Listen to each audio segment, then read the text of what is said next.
Sa kasalukuyan, kamusta kayo Martians? Welcome back to the 365.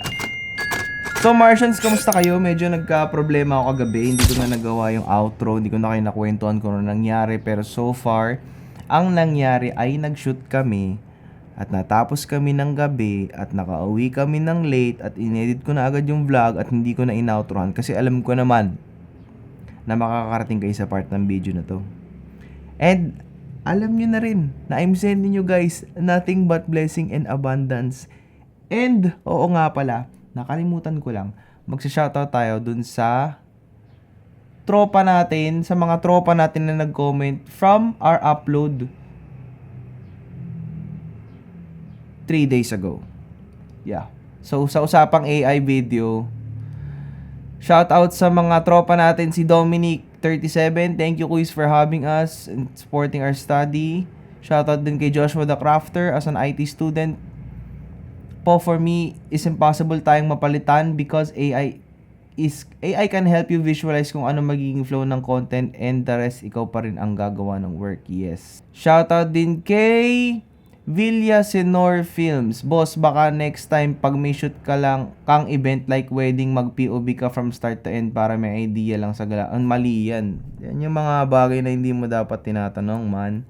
I think it's disrespectful na magtanong kayo ng ganito kahit sa ibang tao. Siguro applicable kasi to. Honestly, in all honesty, ano lang to, applicable to sa mga workshop. But if i-share mo yung mismong workflow mo, it would basically ruin you. Masisira yung mystery ng work mo mismo. Masisira ka as a... Wala na. Yung uniqueness mo, kailangan mo na naman mag-build ng panibago. But, siguro pa nag-wedding ako, oo, isi-share ko sa'yo. Pero POV, hindi. Pero yung mga idea lang na pwedeng matutunan, oo. Pero yung POV, it's very wrong, man. Huwag kayong magtatanong ng ganyan kahit sa mga matataas na talagang matataas na. Siguro ideal lang kasi mag-share kapag hindi mo na ginagawa. Pero kapag ginagawa mo pa, hindi ka pa pwede mag-share kasi yung credibility mo hindi pa buo. Yun yung personal reason ko. Kumbaga parang para sa akin, baka mamaya may mapanood ka na ginawa ko na mali, na para sa mata ng iba mali, para sa iyo tama. Ako pa yung naging example ng mali, di ba? Simple as that. But anyways, mamaya babalikan ko yan. Shoutout din kay Nixie3423. Pag umabot ng 100k subs, mamimigay si Direct ng X2D na hassle. Mamimigay ako ng maraming Nikon na camera. Shoutout din kay Eman. Tingin ko lang ang hindi mapapalitan ng AI sa inyo ay yung storytelling skills. Oh, actually. Sorry, may tanong ako pero walang kinalaman sa AI. Kamusta experience mo dyan sa Magic Mouse? Di ba masakit sa kamay na kapag nag-edit ka ng matagal? Actually, hindi naman. Oo, kasi mas relax yung kamay. Mas relax siya. Akala mo lang sa una dahil di ba kasi yung mga gaming mouse nakakramp yung kamay mong ganyan. So, nakasanayan talaga natin yun. Pero pag nag-Magic Mouse ka, parang, ewan ko, mas relax at saka mas smooth kasi yung Magic Mouse, especially kapag sa Apple, ang smooth talaga siya. Ang hindi mo lang talaga marerelay kapag naglaro ka ng games, yun talaga tapon to, kumbaga gaming mouse pa rin talaga. At saka kasi sa gaming mouse na-adjust mo yung sensitivity, ito hindi. Sa mismong laptop ma-adjust pero hindi ganun kasing tindi ng gaming mouse na ma-adjust mo talaga yung sensitivity ng drag. Tsaka, ayun, ilang naman. Tsaka sa next shoutout pala natin, sa behind the scenes shoot natin, yan, shoutout kay TJ's Palabra, Sir Franz Joseph, kamusta ka? Maru Ashley, kamusta ka? Si Shoestring by Sav, Boss Marco, sa nakakabili ng lawa 10 mil, wala akong mahanap. Yan kasi, kapag nanonood ka ng 365, dapat nagpipay attention ka. Pero, mabibili mo siya kay Sir Joven Cruz. Nag-iisa lang yan si Sir Joven Cruz sa marketplace. Kilala yan ng lahat. And marami na rin ako na-refer kay Sir Joseph. Joven Cruz pala. Joseph Cruz tuloy. But anyways, ayun. Yun. Proceed tayo sa ganap natin today. Dapat may meeting ako today. Unfortunately, kinancel. Kasi daw may emergency flight, etc. But ito, nag-edit ako ngayon ng Summer Tones. Mapapakita ko sa inyo yung output. Mapapakita ko sa inyo yung output in a bit. Okay, so guys, sobrang busy today. As in. Para akong nasa traffic, ganun yung pakiramdam. Pero pagkatapos ng lahat ng to, nagawa ko ng mga edits ko. Mga edits. Papakita ko sa inyo.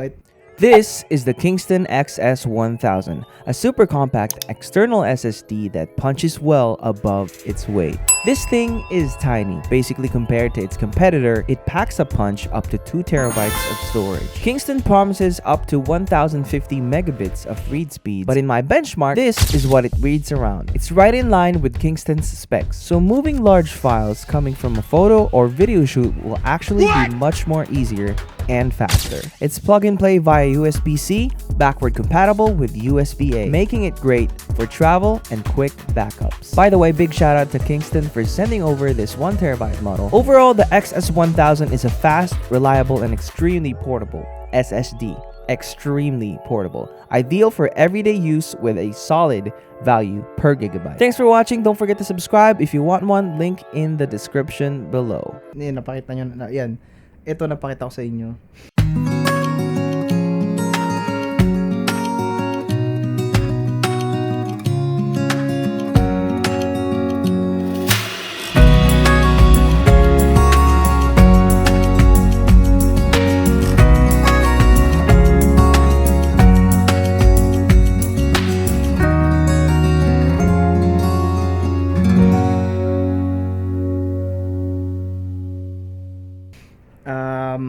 Tapos ginawa ko na rin yung sa Kingston, yung edit, ito yon. Tapos ngayon, may nangungulit sa akin, nagpapalibre ng kape. So, mahina ba audio ko? Wait lang guys Yo, sound check. Yan, buti nila may audio pa. Okay, so, bit ko tong laundry.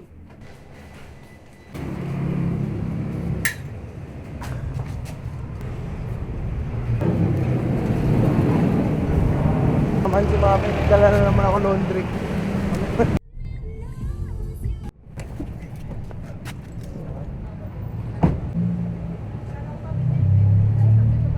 Home sweet home.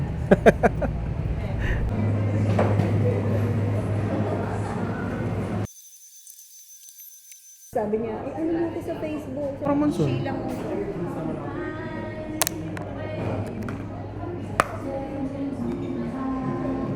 Sabi nga, may doktor na dito. Ay, ganun sa akin kanina. May doktor na dito na pedya. Habang maaga dito. Okay, so Martians, we are back. I guess dito ko muna tatapusin tong vlog. Sobrang dami kong ganap today. As in, I can't believe na sobrang busy ko today. As in, simula pagising ng pagmulat ko, dito na ako agad sa pwesto na to. Sumiar lang saglit, bumawas lang, tapos balik ulit. Kasi ginawa ko nga yung Kingston at saka yung Mortons, and turns out really, saya. Today was fun.